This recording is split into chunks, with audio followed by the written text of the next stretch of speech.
didn't even introduce yourself. I didn't even introduce myself. Wow, I knew going in. We have to learn how to love kids. I really learned myself. 85% of our calls are EMS. And that's not only for police, but, it is for firefighters and 911 telecommunicators. Our last guest is going to be a great show today. Mm-hmm. God said, come as you are, right? You gotta go down memory lane. Oh, man. No, that was really cool. Great conversation, you guys. Wow. You know it feels so good. Good morning, Joy 1340 listeners. It's a little bit different with me saying it because usually I have my amazing co-host Ralph McClain, who's not here with me today, but we will be together soon again. I'll let my partner who's filling in introduce himself first. Good morning, everyone.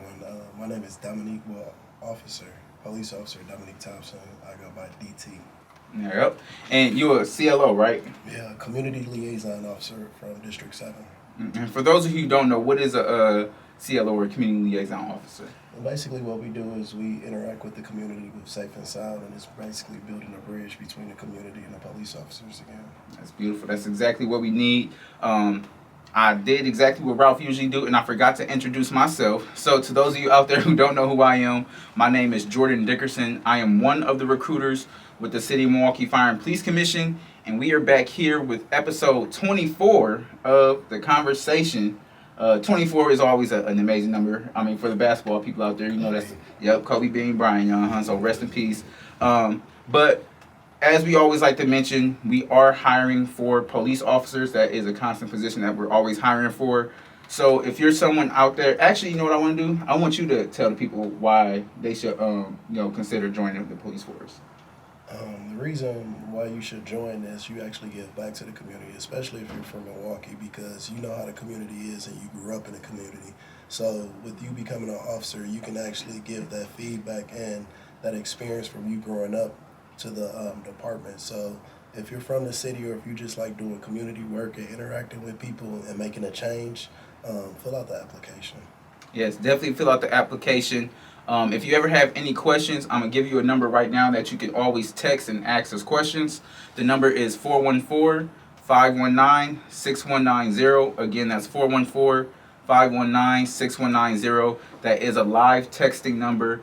Myself and the other recruiter, we respond to all your messages. So feel free to text that number. Be professional when you text that number, because sometimes think that, it's a robot responding. So they'll just respond like, yo. And I'm like, oh, do you need something? And they're like, oh, my bad. I didn't know it was an actual number. So, yes, that is a live number. But, yes, go on our city website. And if it's something that you're interested in, definitely consider to apply for that.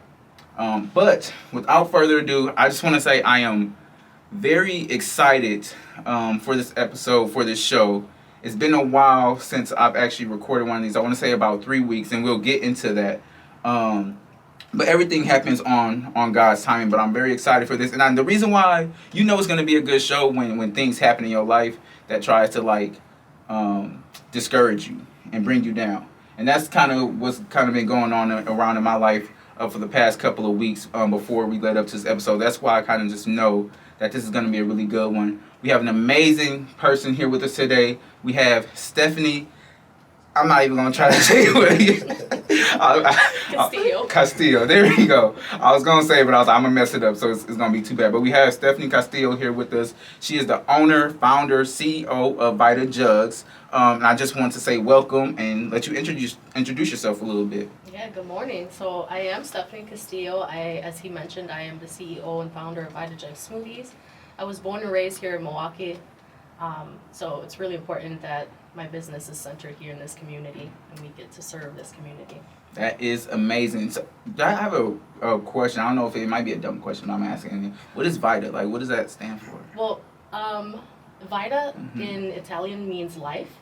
But for the business, it's short for vitamin. So Vita Jugs, which is because I do them in the little jugs, the smoothies. Okay, gotcha. That makes sense. And I do want to just say, and of course, feel free to jump in at any time if you ever got anything to say. He got a nice little smooth radio voice. I ain't gonna lie, he looks sound like Rico Suave. But I do want to say, she mentioned it's a smoothie business, but honestly, it's so much more than that.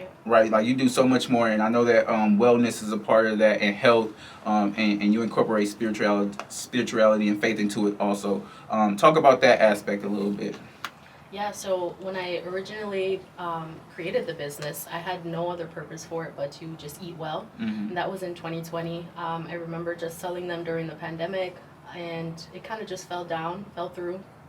And I didn't pick it back up until 2023 around this time. So it's been a year in the run. And I had a whole new purpose for it because it was the way in which the Lord brought me to himself, which was through the business. Just having a new understanding of why we should care for our health and not just be for like because we want to look good or whatever it is, but because we have to also care for that mental aspect. Yep. Otherwise it's going to fall through, or we're just doing it just because, and it's never going to reach a real result. So I started to incorporate a mental aspect to it and spiritual as well, to the business, not just physical eating well and that's it. And so I started to get closer to the Lord as I was repurposing my business, and I found that I was not healthy at all if I didn't have, the Lord, especially not mentally, because I was going through a very deep depression at the time when I first when I brought back the business with a new purpose. I was going through a very deep depression. And that's when I understood that there's no point in being bodily healthy if my mental isn't right and if my spiritual isn't right either. So I wanted to bring that to the community as well. That's beautiful. And I love, so as you, like when it comes to wellness and health, it's not all about physical health. Like a lot of times we always think it's the outward appearance and that's what people care about. But it's so important to take care of those other two aspects that you mentioned, the mental side of it and also the spirit side of it. You as an officer, real quick, how do you gauge and take care of your mental well-being? When I get off work every day, it's just more, when you have that car ride home and you don't turn on no music, it'd be a lot of those. That's what it is. But literally, it's like learning yourself. A lot of times, I talk to a lot of youth about like emotional intelligence. And once you are able to understand and control your emotional intelligence, when you get to that level or you get to that peak and you're able to bring yourself back down. So a lot of times when I get off work, it's like different things that I do. Like sometimes I just put on like some smooth jazz or something and I cook because I like to cook. And like sometimes I cook like a 5-course meal and don't eat anything. Really? Seriously. And it's crazy because it's just relaxing, just the music.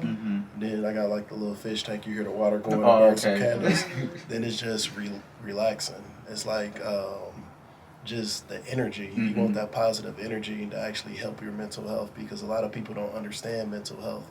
And it's a big thing in the community. We have a lot of providers out right now that's actually teaching kids mental health at a young age because I feel like the more you know, the more you grow. But mental health, essentially, that's a big piece of just life in general because everybody want to have that physical appearance, but your mental health is way more than your physical because eventually you get older and your health declines, but your mental, it has to be there. It's always there. And that makes sense. And I love how you just even talk about that aspect. And sometimes, like you said, I'm a big person when it comes to music. I love always listening to music. But sometimes you do really just need to sit there in silence. Yes, be still, exactly. And you just need that just to take a moment. You cooking a 5-course meal just to cook it is a little wild to me. but hey, that helps you out, though. Is that something that you, like, is mental health something, and this goes to all of us, so like I said, I want this to be like a genuine conversation. Is mental health something that you knew about from a young age, or is it something that you had to grow into and learn about a little bit more? And whoever wants to go ahead. Ladies first. Yeah, so no, I grew up believing that if you had like mental problems or if you had any problems going on that you were just crazy or that you were too emotional or how could you possibly be depressed if you have everything that you could ever need, so I did not grow up knowing that. I did have to grow into it as I grew older. Like I said, like getting closer to the Lord, like that was when I started to learn that the mental was very important. And I started to learn that you need to find community.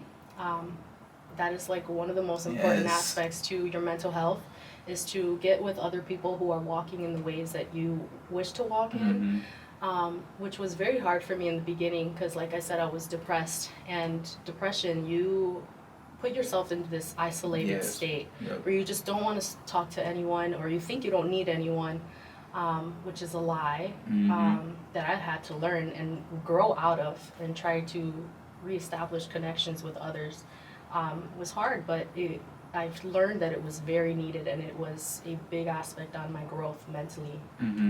I want to speak on that aspect of community. I'm so happy that you brought that up because it's so true. Oftentimes when we get in those situations when, we're feeling discouraged and, we feel like, just life is just kind of beating at us and everything. We're just like, you know what? I need to take a step back and kind of isolate myself. Right. And we do that so often, but it's like, when God calls you into isolation, you gonna know it. You bringing yourself into isolation, that's not what they want. That's what the enemy wants. Right. He wants you to be stuck there in your room in the dark, thinking and wallowing in whatever thoughts that are constantly playing. And it's so important, that community aspect that you talk about, because when we even speak about the spiritual side of it and faith based and stuff, like sometimes people are like, oh yeah, like I believe in God and and everything, but I don't go to church. And it's like church is actually a very important piece of it, because you have to be with people who understand, who are able to help you grow in a certain aspect. And I'm gonna use this analogy, like for example, we have boxers out there or MMA fighters, right? They could, if they were just out there shadow boxing all the time, that's cool, that's work, that's practice that they're doing on their own, but they need somebody else to actually work with and practice on and get into the ring and spar with. So you need that community. So community is something that everybody needs in every single aspect, and that goes hand in hand with the church as well in your spiritual and mental aspect of things. Yeah, and it's also letting go of your pride too. Because I think when we get prideful, we start to believe that we don't need people, that we don't need others, and we just start pushing people away when there's help out there for you. There's people that are out there that do care about you. And that's important that you know that, because the enemy will try to feed that into your mind, like you're isolated and you have no one because no one cares. Nobody cares about you, which is a lie. There's so many people out there that do care. And how is that something that you overcome? Get those moments when you really do want to isolate yourself, and because sometimes you really do just maybe need a day or so, but how do you overcome that and make sure that you don't stick to the isolation and you're not just constantly being kept in that darkness? What are some things that you do? For me, I just go out. Believe it or not, my job where I'm at right now, that helps out a lot, because it's times you go out and you just listen to other people's situation and you realize how blessed you actually are. And it's like the stuff that we take for granted is just the small things. Prime example, I was at work one time and I got injured from hopping a fence. We was doing a chase, and my whole right arm was numb. I couldn't even hold my gun. Wow. So to take stuff for granted, it's the small things. So it's when I go to work and I actually deal with different people in the community, it's more so you appreciate life, because tomorrow isn't guaranteed. It's like that old saying, the past is the past, you can't do nothing. Yes. The future is not promised, so today is the present. That's why we consider it as a gift. And a lot of times when it comes to depression in the community and getting over, a lot of times you just need to talk. Majority, I say at least 85% of our job is just talking. A lot of people have complaints or you have issues, all you have to do is sit there and listen. And I think it's more so a venting thing when it comes to depression, because you don't want to open up, you don't want to talk to nobody, you just want to keep it all condemned. And then it's like that J. Cole song, Pride is the Devil. And a lot of times we have too much pride to ask for help. And that's another issue with people going to church. It's I don't want to go to church because I know I can get over this. You know what I'm saying? And my pastor used to say, the church is like a hospital.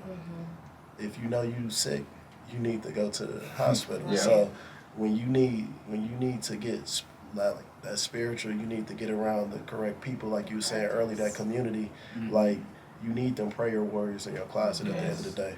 You need that team. A lot of people don't understand that. They the piggyback from the question earlier, far as with how I handle it and everything. I didn't know about emotions and depression and all that stuff until I'm 40, probably about 6-7 years ago.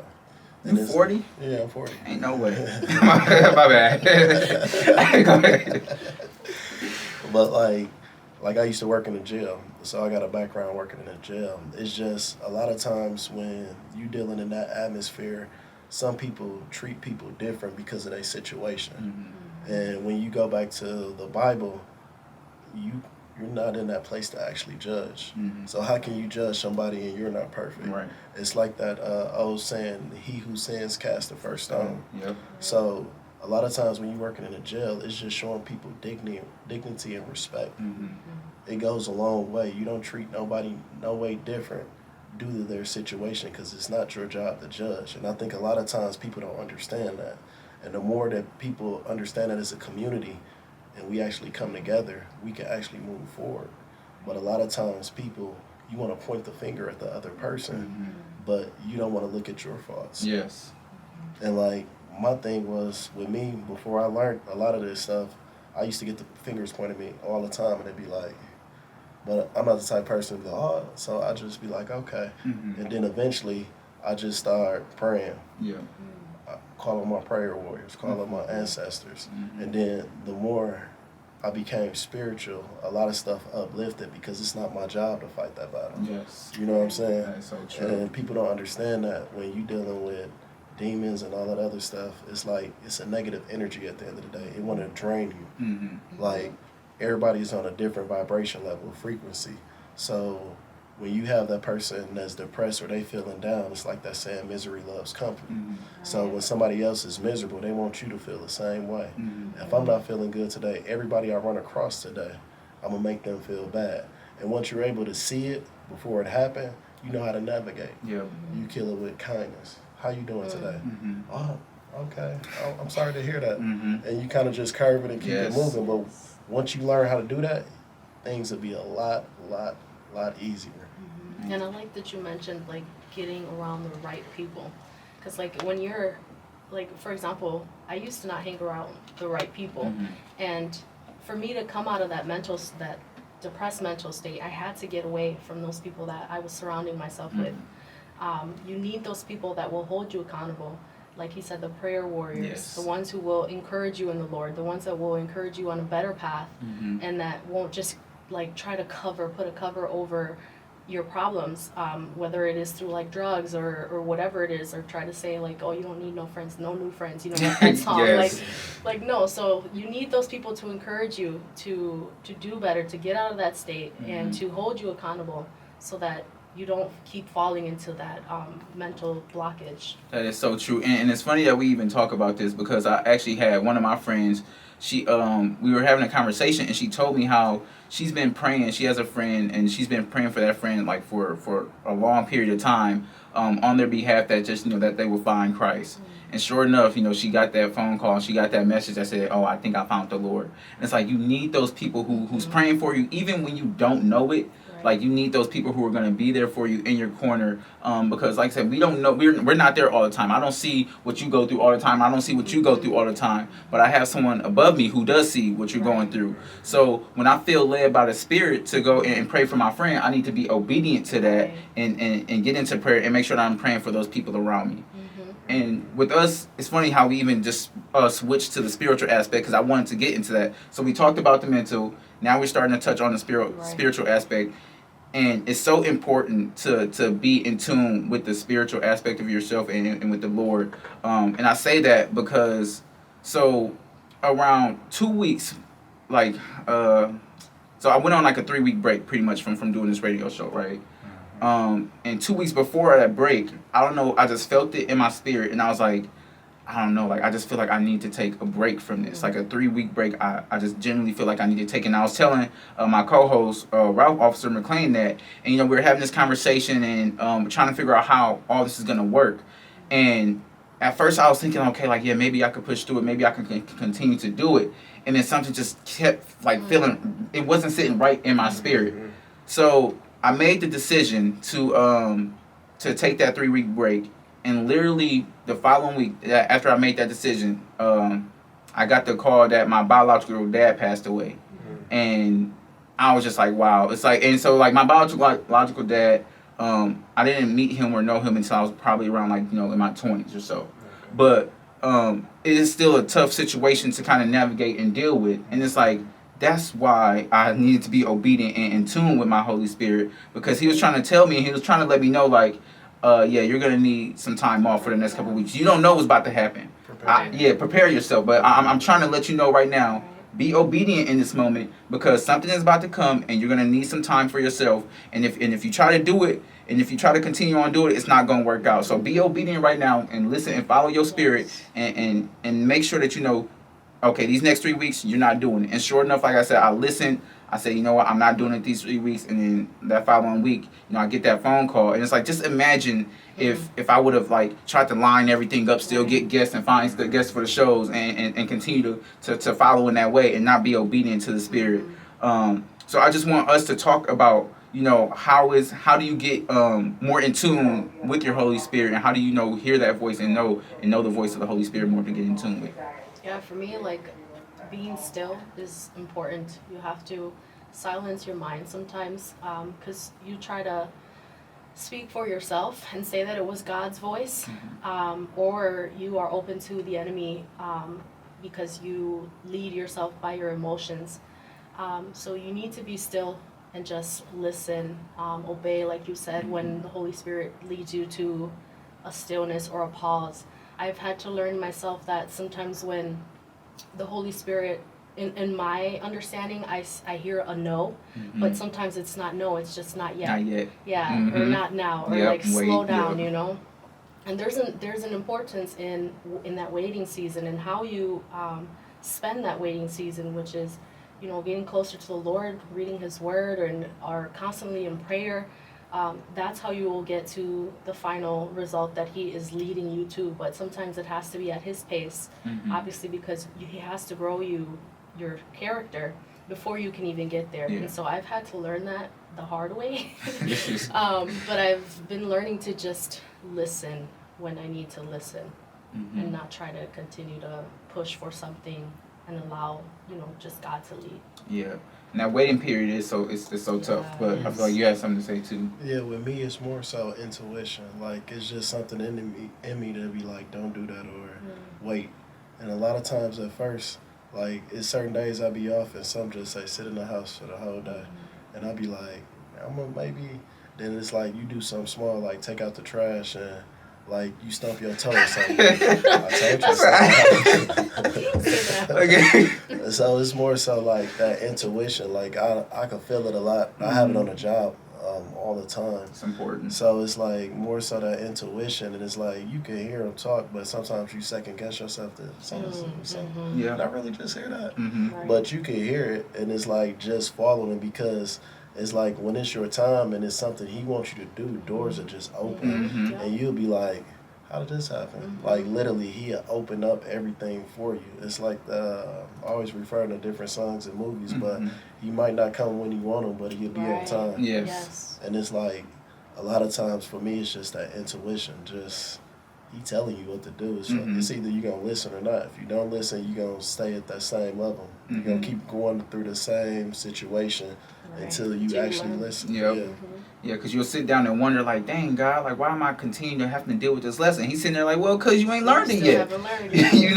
You still want to operate in your own ways when I keep trying to tell you to wait. Like, no, the answer wasn't no, son. The answer wasn't no, daughter. The answer was just wait and be still and wait on me, and I will lead you, and I will open up those doors for you so that you can operate the way that I want you to operate. But it is kind of hard sometimes to be still and wait, especially when you have that passion and you're on fire and you want to go out there and do things. Like, in those moments, like, how do you actually decide to be still? Like, what do you do? Just be still. Like, but it's easier said than done, though, right? Like, for me, I do art and graphics. So a lot of times I can put on music, then I start designing, and I just zone. Like, I can literally sit in front of a computer, and once I start designing, it's 8 or 9 hours later. It's like, where did the day go? But my concentration is focused on something else. It's like more so a mental growth, because once you're able to control your mind is powerful.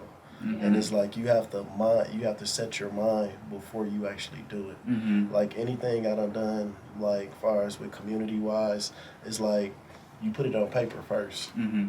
and then once you put it on paper, you read it, then you speak it into existence. Mm-hmm.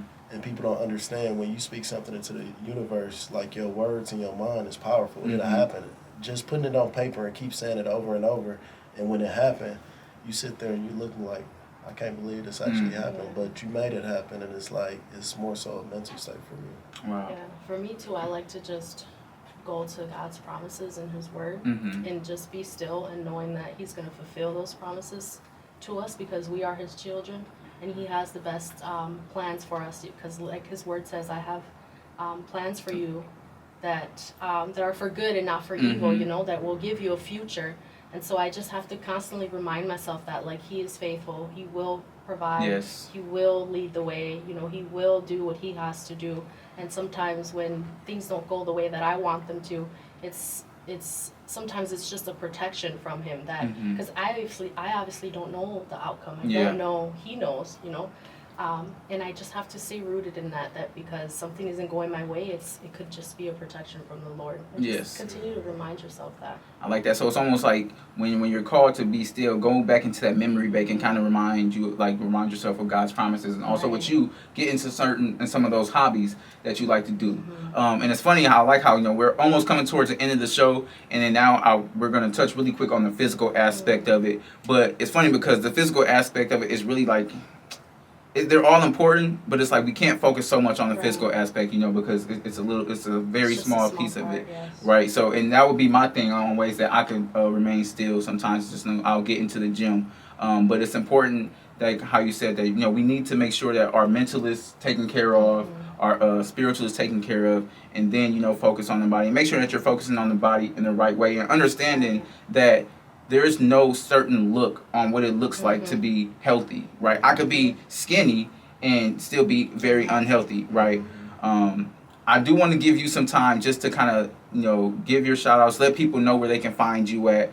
And yeah, so I go by Vita Jugs on all socials, Instagram, TikTok, and Facebook is Vita Jug Smoothies. You can also find me on VitaJugSmoothies.com. I have all types of smoothies. You can make your own. Everything is holistic. No added preservatives, no sugars. Everything is organic. And so I do focus very much on that physical aspect as well. That's amazing. So I just want to say thank you again for joining us. Thank you for filling in and stepping in and just really contributing to an amazing conversation. I would like to say and just leave off our listeners on just know the importance of all three aspects. Yes. Okay, you have the mind, you have the body, and then you also have the spirit. And you need the spirit, and you need to be in tune with that. So make sure that you're staying connected with community. Make sure that you're leaning into prayer, leaning into your friends. Don't isolate yourself. Okay, make sure that you have those people around you that surround you in the right aspect. But other than that, I appreciate everybody out there who's listening to us. And I just want to say that's it, and that's a wrap. And God bless. God bless.